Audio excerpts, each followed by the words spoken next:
Now, authorities on the Indonesian island of Java say at least 56 people have died and 700 have been injured in an earthquake. Sky correspondent Shaman Freeman-Powell joins us live now from the newsroom. Shaman, what is the latest we know about this?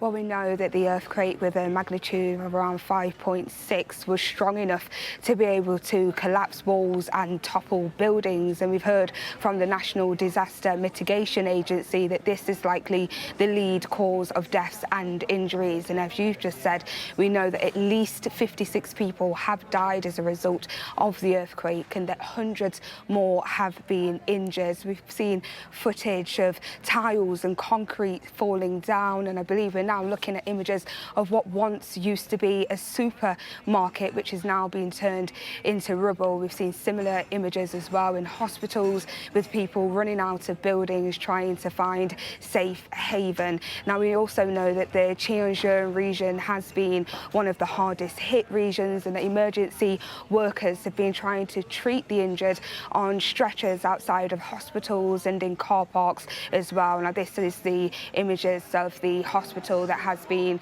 affected. We can see cracks in the walls and people desperately trying to escape the hospital as well. Now, we have heard from the National Disaster Agency, who said that people are likely still trapped under buildings that have turned into rubble. They say that around 1,700 houses have been damaged, and it's caused nearly 4,000 people to be displaced in the Cianjur region. So emergency workers and rescue teams will now be trying to reach those people that are trapped under those buildings, as well as going to the more isolated areas and villages, trying to assess the damage there too.